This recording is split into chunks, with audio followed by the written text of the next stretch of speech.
Magandang gabi po sa inyong lahat. Magandang gabi, Mayor. Ang una pong magtatanong ngayong gabi via Google Meet ay si Joseph Morong ng GMA 7. Joseph. Hi sir, how are you doing? Oh, yes Kumusta sir. po kayo sir nasa TV? How are you doing sir? Nice to see you again, although virtually. Sir, first question, just so galing po sa inyo, for the record, sir, nabakunahan na po ba kayo? Can you lower the volume para Malakas po sir. nag-reverberate? Wala siya. Yeah. Okay. Again, can you... Sir? Okay sir, ulitin ko lang sir. Wala. Sir, para po sa inyo namang galing, sir, nabakunahan na po ba kayo? At kung hindi pa po sir, would you confirm na ang gusto po ninyong bakuna ay Sinopharm? At kung Sinopharm po yung gusto nila, bakit po hindi Sinovac? Yeah, alam mo, have you talked to the medical people? Kami yung mga 70, we have to be careful. Ako naman may doktor ako sarili. She thinks that another brand, I will not mention it, yun na lang ang hinintay ko. Sabi niya, hinintay ko. Sabi ko, but I cannot just out of the box vaccine simply because I have to take care of my age. I will be 77 next year. Next month. Eh yung 70 nga, pinagsasabihin na, baka hindi ako abot. Hindi. 67 lang ako. Sinasabi ko lang yan para kasi mga bata pa sila eh. Sir, But- kasi sir, ang nasabi po sa... Walang, alam mo, in the matter of getting the vaccine, it is to my advantage. It is to my self-interest that I should get one. No doubt about it. As to what brand, yan ang problema because it is left to the sound discretion of my doctor. May caveat pa yan. 70 people above are, you know, sabi nila, wag na. In some areas, some countries, hindi na binabakunahan yung 70.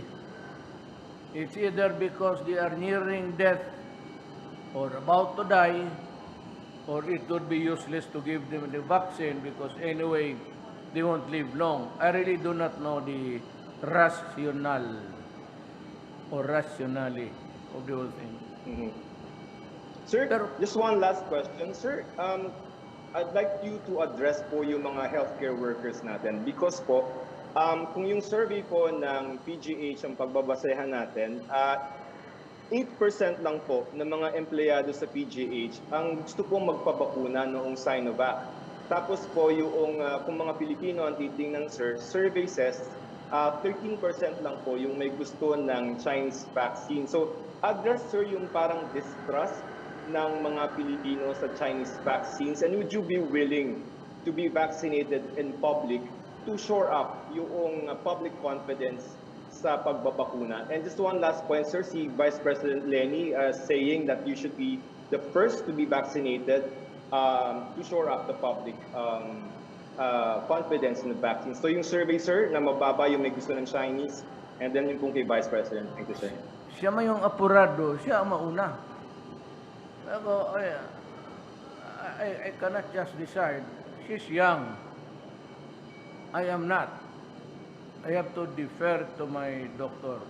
But I said, on the matter of getting the vaccine, it is my self-preservation will be at issue.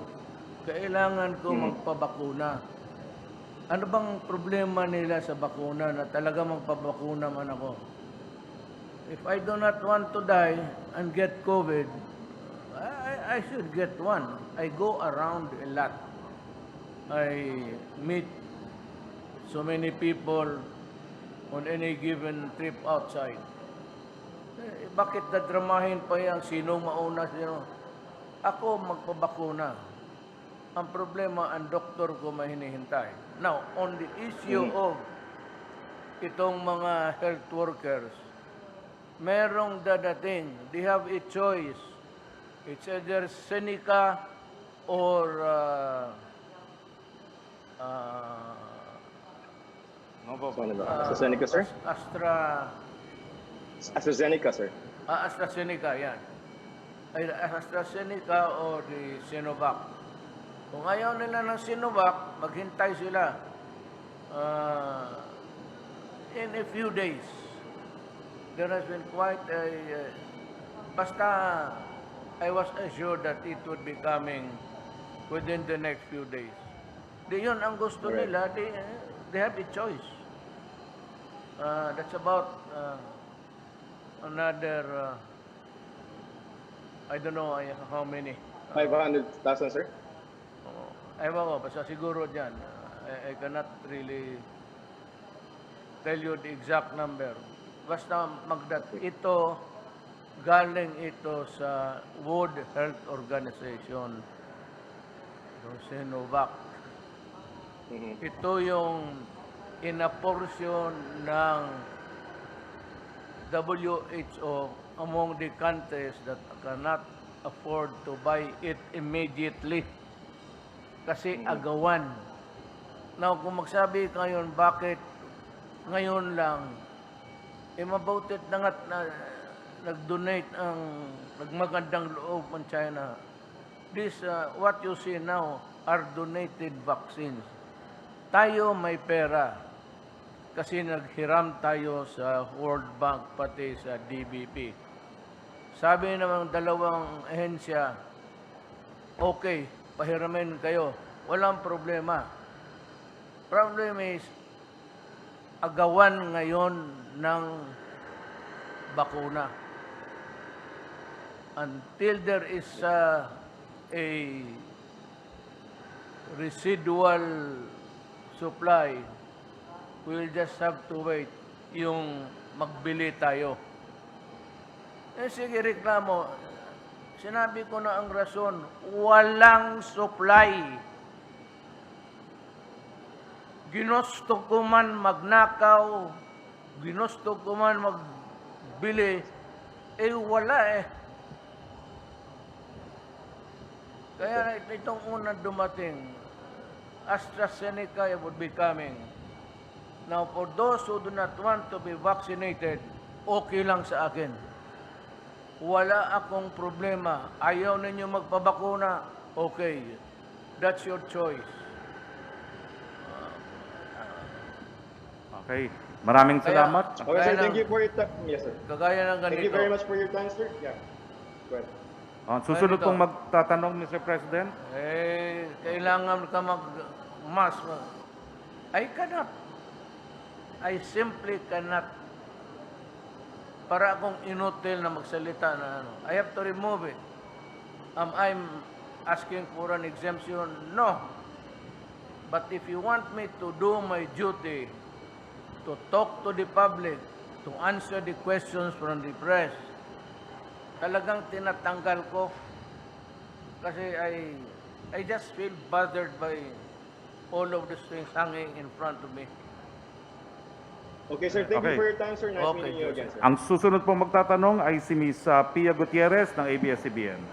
Hi, sir. Magandang gabi po. Sir, with the start of the vaccine rollout, sir, could you please tell us what kind of scenario that the Philippines will expect in the next few days or in the next few weeks? More importantly, sir, when do we expect the Philippines to achieve herd immunity, and when do we expect to get our lives back to normal? Kailan daw po ang ine-expect natin na magkaroon tayo ng herd immunity at kailan daw ine-expect po natin na babalik po tayo sa normal? Herd immunity is a science. Ang herd immunity is kung ang Maynila, around Maynila, nabakunahan na most of the people and the nearby peripheral provinces. Wala na lahat nakabakuna, so nobody can get contaminated by what? By whom? that is the time that we can have the herd immunity. It's a science. Only the medical people can give you the exact calculation on that. As a layman, herd immunity is achieved only kung yung nakapalibot sa iyo na bakunahan na. So there is no more chance for you to acquire the disease because wala nang mag-contaminate sa iyo. So sir, with the arrival of the vaccine, sir, when do we expect to achieve this herd immunity, sir? Look, ganito ha. Mahirap kasi yan, ma'am. Because ang herd immunity, para sa akin, personally, mas maganda kung contiguous ang territory. Because you only have to do a circle, paliit ng paliit, paliit ng paliit hanggang towards the center of gravity. Ito island for island eh. And we cannot stop travel. And we cannot expect all people to agree to be vaccinated. That is the problem. Pero kaya nga, we have to take into account the freedom of an individual of what happens to his body. Nobody can tinker with his the human life. Kung hindi siya, kung ayaw niya, that makes it doubly hard for us. But that is also one which we have to take into account in dealing with the problem of COVID-19. Sir, as far as our targets are concerned, do you see this happening within the year or next year or in the next 2 or 3 years? Herd immunity, akin lang yan. Sa basa-basa ko lang. Wala akong, I have no reference except that I cannot recall now how many articles I've read about herd immunity. Ang Pilipinas, towards the end of mga early next year pa. Early next year. Early next year. If you ask the doctor, he would give you the same answer. Maybe. Maybe not. I'm wrong. Pero sabi ko, yun lang nabasa ko. What I've read from international magazine. Wala talaga akong, I must confess my incomplete and inadequate knowledge dito sa bagay na ito. On another and a similar matter, sir, now that we have started the rollout of vaccines, would you reconsider the IATF recommendation to place the Philippines under MGCQ? Will you reconsider daw po yung placing Metro Manila under MGCQ now that we have rolled out the vaccination program? I am considering it. Actually, pag-start, buksan ko na because there are two things that are really bugging us. It's the economy and COVID-19. Nakatutok yan. Our economy is really down, as in down. So, the earlier na mabilisan itong vaccine, the better. Ako, pag nag-umpisa na yan, roll out, and the other vaccines would come in and distributed to the provinces, I may, siguro pagdating ng mga, we'll have 1 million by this month. Magkaroon na tayo ng stock ng 2 million, bitawan ko na. I will open the economy. Talagang hirap tayo. You know, people have to eat. People have to work. People have to pay for their upkeep. And the only way to do it is to open the economy and for businesses to regrow. Without that, patay talaga. So, mahirapan tayo. Sir, when you say reopen the economy, that means placing Metro Manila under NGCQ in March? As a matter of fact, kung kita ko na marami ng vaccine, open ko na lahat. Tanggalin ko na yan. Kung mayroon ng, if the vaccine is available to anybody for one reason or another, sa mga probinsya na distribute na yan, kasi hindi naman mag-abot ng 110 million.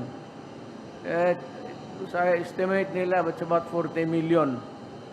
Kung makahit tayo ng 40 million, o nandyan na yung vaccine, baski meron tayong mga 20, 30, buksan ko na. Buksan ko na dahil sa economy. Sir, what about face-to-face classes po? The what? Face-to-face classes. Wag mo na. Not now.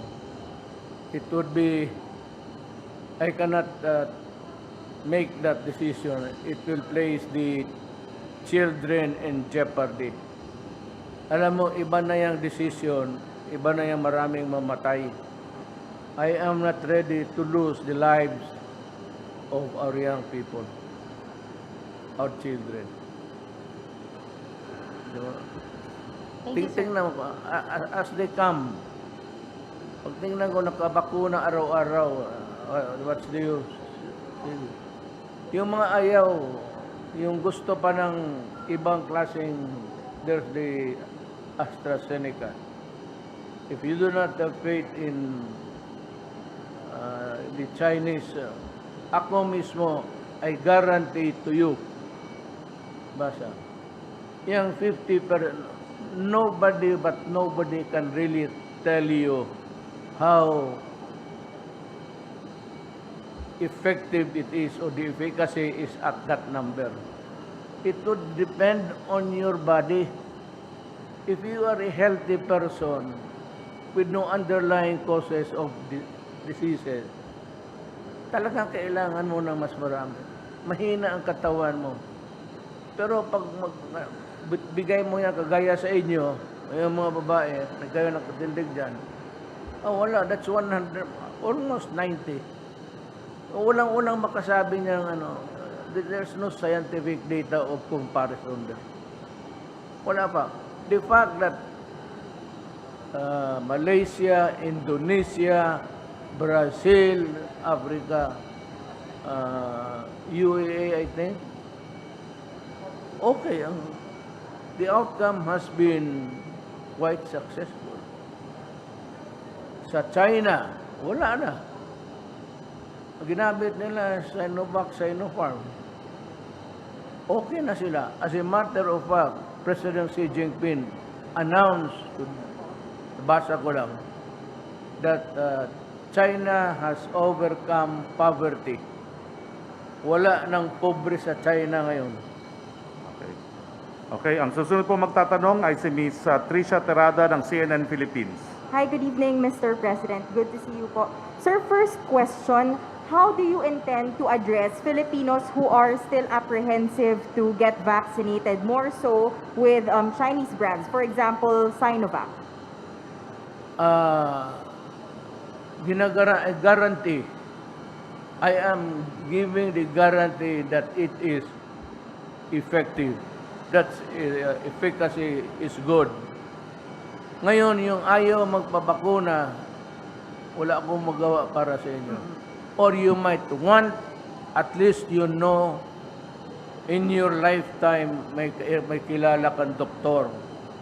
Magtanong ka na lang sa doktor kung anong mabuti sa iyo. Kagaya namin, 70 above are discouraged from getting it. Pero ako, since I get to go around and meet people to travel, baka kailangan ko. You ask yung guideline ng WHO, yung 70 above, wala na.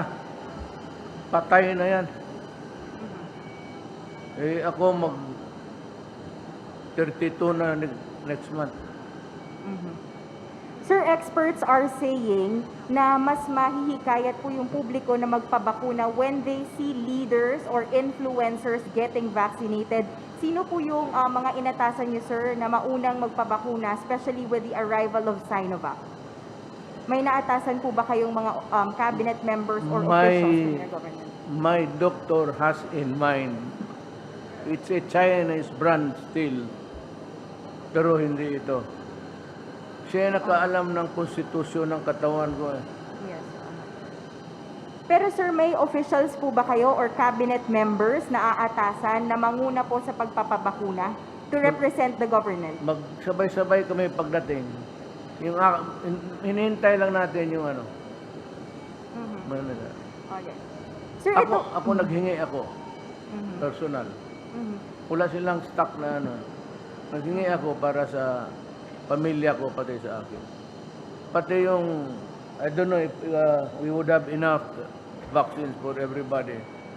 But I think I can accommodate itong cabinet members. Sir, I understand and you mentioned several times that you are grateful to the donations of China. Ito pong Sinovac, yung una po nilang pinadalang bakuna. But sir, how do you wish to address concerns about, or fears, sir, about the objective of vaccine diplomacy led by China and concerns, sir, on our possible position on different issues with China? Ano daw po yung, tama ba ang tanong mo, no? Ano yung maging epekto sa iba pang mga issues na meron po tayo sa China dito sa Pagdating po ng ng bakuna, sir. Sinovac vaccine? Well, that's a matter of geopolitics. I have made a declaration that we will adopt an independent foreign policy, which means to say that, one, I assured China that I will not allow nuclear armaments of America to be stored in the Philippines. Yan ang sinabi ko. That's the guarantee that I have. Na hindi ako papayag. Not because it will antagonize China, but it is in the Philippine Constitution which prohibits the presence of nuclear armaments in the country. So sir, just to put it on the record and to be very clear about it, despite or amid this donations, we will not compromise anything on issues between China. China never asked for anything. China has been giving us everything, but never asked anything from us, actually. Ang pinakamabigat, ang Amerikano, ang hinihingi nila, ang base. Alam mo ba kung anong mangyari? Do you know the direct consequence? Kung magkagera, and it will surely start, maybe in the theater of war would be the Spratly and China Sea. Katabi lang tayo, Pangasinan, it's just kaharap. Maraming probinsya na yan. Alam mo kung may armament sila dito, ang unang tatamaan yun. Saan? Sa Pilipinas. We are taking a very big gamble there. Kasi kung walang armament sa Pilipinas, yun lang kailangan natin sa counter-insurgency. Okay na, we do not need weapons that could fight other countries because we do not have it, the arms, and we do not want it. Ang unang matamaan, ang Pilipinas. Kasi nandito yung base, nandito yung mga armas nila. The arms are stored everywhere in the Philippines. Baka hindi ninyo alam. May mga depots all around the Philippines where the arms are. Sinabi ko sa kanila, I cannot stop you because we have yet to renegotiate the visiting forces agreement. But I'm warning you that if I get hold of a hard information that the nuclear armaments are here brought by you, I will immediately ask you to go out and I will terminate the visiting forces agreement. Ora mismo. Sir, maybe one last question, not related to vaccine, since sir, matagal-tagal din po namin kayo hindi nakausap. Sir, there are growing calls for your daughter, Davao City Mayor Inday Sara, to run for president. Nabanggit niyo po na ayaw niyo po siyang patakbuhin. But is this final, sir? Or is this still up for reconsideration, considering na marami pong gustong tumakbo yung anak po ninyo? Pinal na ba ho yung advice nyo raw po na ayaw nyong patakbuhin si Inday Sara or pwede pa itong ma-reconsider sa dami po ng calls para tumakbo po si Inday Sara? Si Sara ayaw because may anak kasi yung tatlo. Maliliit pa eh. Maliliit pa. Gusto niya na mag-focus muna siya sa family affairs. But sabi niya sa akin, marami pa naman panahon, and she used my favorite statement. Sabi niya, kung gusto ng Diyos maging presidente rin ako kagaya sa iyo, maging presidente ako. Hindi kailangan ngayon.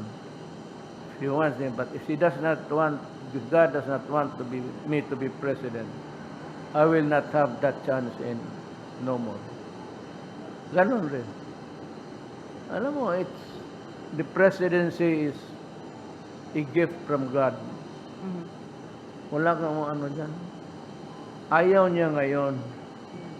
At sabi niya, kung ma-presidente siya, just assuming,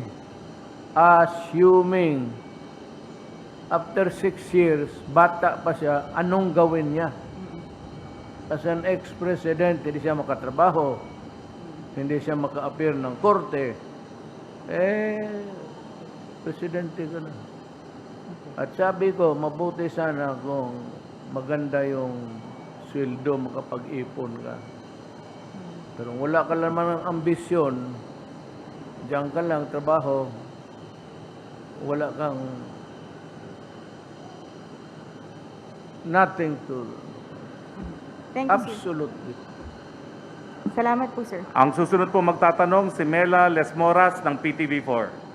Hi, good evening po, sir. Ngayong may bakuna na, sir, sa Pilipinas at nalalapit na rin ang anniversary ng community quarantine sa bansa, paano niyo po i-assess o bibigyan ng grade ang ating government sa pagtugon sa COVID-19 pandemic? Paano? I-assess yung pagtugon ng gobyerno sa COVID-19 pandemic ng IATF at ating national government po. Paano daw po ang pag-assess sa response natin sa pandemic ngayong dumating na po ang mga bakuna? Paano po natin a-assess yung ating response sa COVID-19 ngayong nandito na po ang bakuna? Oh, well, it would be, we must apply it as kung maubos ng isang araw yan, ituro ko yan isang araw. As fast as we can. But look, the Philippines is not Manila alone. Remember that. So may mga syudad, Lawag, Cebu, Davao, Cagayan, Dumaguete, Bacolod. Bigyan mo rin yan eh. Hindi basta-basta na ibigay mo lang lahat dito sa Maynila yan. It would not be fair. Yung lalo na kung may mga gusto, ibigay mo. Pero ratio and proportion. Mas maraming tao dito sa Metro Manila yan, kaysa mga probinsya. Pero in the meantime, na wala pa tayong sufficient supply for everybody, ano yung damating ngayon at next week, paghati-hatian natin yan na ratio and proportion. para naman sabihin ng the rest of the Philippines, aba, nakakalimutan tayo. Tell Duterte that there are Filipinos over here, so many hundreds of miles away. Sir, kung may nakikita po kayo, Mr. President, na dapat pang i-improve, saan po yun? Ano po yung ng grade, yung IATF, mga LGU, ano po ang ibibigay niyong grade sa COVID-19 response ng ating mga opisyal po?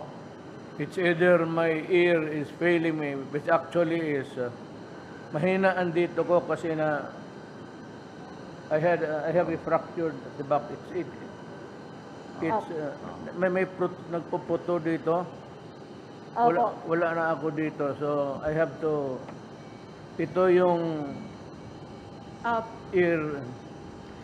Mr. President, kung bibigyan po natin ng grade or grado yung ating IATF, yung mga LGU sa COVID-19 response ng government, paano po natin sila i-assess at ano po yung mga nakikita pa nating pwedeng improvement ng government against COVID-19? Well, that is, you know, yung Department of Health is not a department alone. It is a structure all over the Philippines. So it behooves upon the municipal health officer, the city health officer, the provincial health officer, lahat sila must keep a record that is mandatory so that visitations can be made, especially those who are of age and vulnerable sa yung mahina ng katawan. I really do not know why they wanted to, or why they just exclude the mga 70 above, wag na. Pero ito yung mga vulnerable sa may underlying cause. There is anemia, maybe leukemia. Ito yung bukang ayaw na atang injection. Kung ganun, ayaw mo injection, gusto mo mamatay na lang. Sir, may last question po. Ngayong may bakuna na, kailan po natin nakikitang babalik sa normal ang Pilipinas? In about maybe early mga year 2-3. Not the 2-2.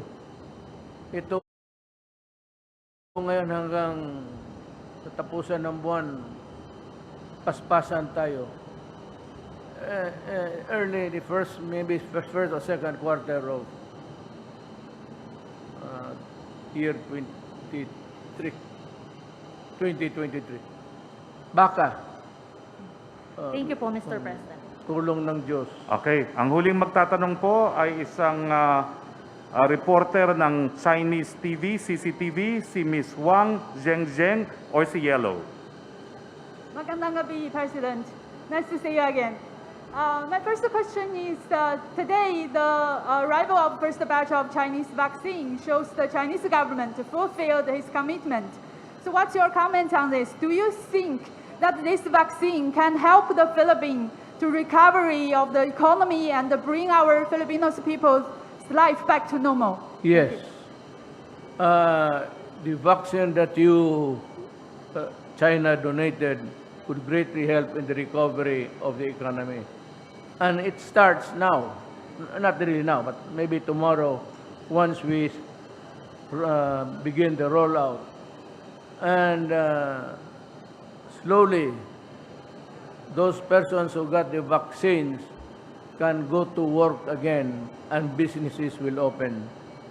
The reason why the businesses are closed is because there are no workers. Everybody is afraid to go out because of the absence of the vaccine. But with the help of China, and please convey my gratitude, xie to the Chinese government and people. It will greatly help and thereby promote a healthy trade and commerce with China. Okay, President, I would also like to know, during your remarks, you mentioned that the vaccine should be made as the global public goods. That's also the commitment of Chinese President Xi Jinping. And China has already donated the vaccine to more than 50 countries worldwide. What's your comment on this issue? I have to translate it. Oh, please repeat the question. I couldn't understand also the question. Slowly. Okay. During President's remarks this afternoon, he mentioned that the vaccine needs to be made as global public goods. That's also the commitment of Chinese President Xi Jinping. Chinese government right now already donated the vaccine to more than 50 countries. So I would like to know the comments from the President.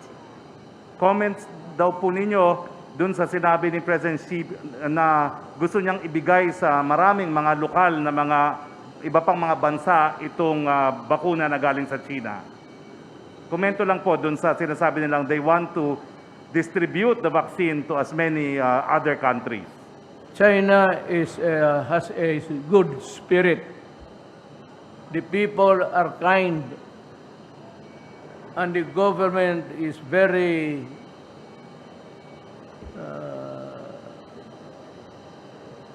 not only just a great respect and love for mankind. Now, this will help along, ano yung tanong na? Ano pa yung comment nyo lang dun sa sinabi daw po ni President Xi na they want to share the vaccine to as many countries? Well, let me announce it again. China has donated vaccines everywhere for those countries who need help and do not have the money ready for the poor countries. China donated, but the protocol was you have to get the vaccine in China using your own transportation and bring it back, the medicine, to China. The Philippines, as of now, is the only country where China delivered using a military plane the vaccines to the Philippines. That is how good China is to us. Xie. Thank you, Mr. President. And also, the last question, I would like to know, during your remarks, you said you would like to visit China soon and to take the message to President Xi Jinping personally. So I would like to know which city you would like to visit this time and what kind of message you will bring to President Xi. Maybe I'll go to Xiamen. There's a school built to honor my mother. You know, my mother was one of the first educators of the Chinese school in Davao. I said, when you are, you have Chinese blood, you are the wife, you get, in 1950, we migrated to Davao, and my mother was able to get a job immediately. She was taken in by the Davao Chinese School. She was one of the earliest educators. So in China, they have built a building they named after my mother. So I'd like to go to Xiamen before going to Beijing. But what is important is that I told the ambassador, I would like to thank, and to travel to China even one day, just to tell President Xi Jinping, thank you. And I fly home. I want it to do personal because China has been good and the way that helping us right now, I suppose that a debt of gratitude should be paid by a personal visit. Okay. Thank you so Maraming much, President. salamat. Maraming salamat, Mayor. Dito po nagtatapos ang ating press conference. Maraming salamat po sa mga kasama natin sa Malacanang Press Corps. Ay, At sa lahat salamat. po ng sumabaybay. Magandang gabi po sa inyong lahat. Dito po nagtatapos ang makasaysayang araw na ito kung kailan dumating ang kauna-unahang mga bakuna laban sa COVID-19. Dito po nagsisimula yung pagdating na liwanag sa panahon ng kadiliman. Magandang gabi po sa inyong lahat at maraming salamat po sa inyong lahat. Salamat.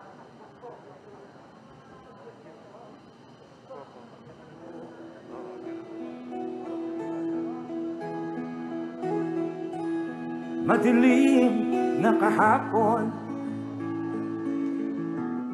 ikaw ang mag-aahon. Sa piling mo, di ko mawawala ang korupsyon.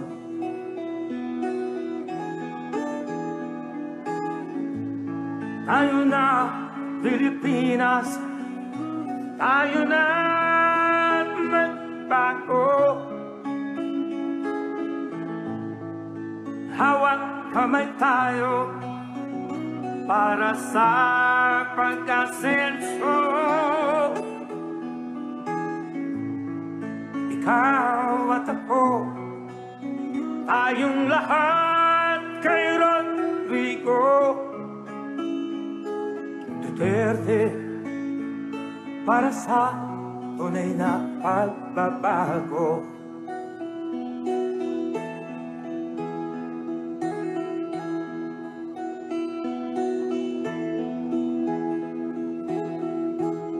Masdan mo ang paligid, alamak mga krimen, rape, droga at mga nakawan, dapat nang mapigilan.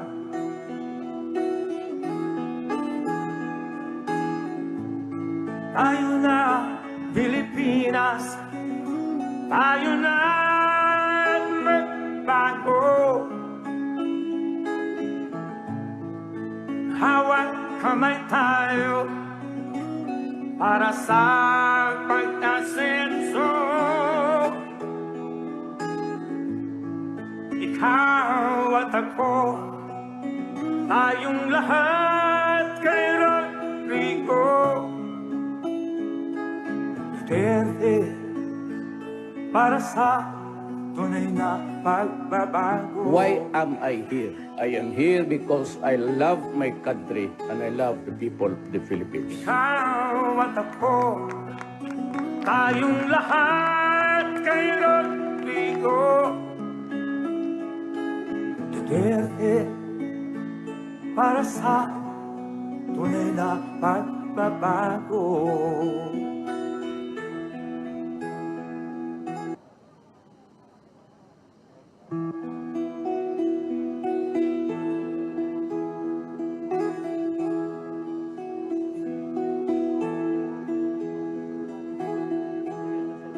Ikaw ang Pangulo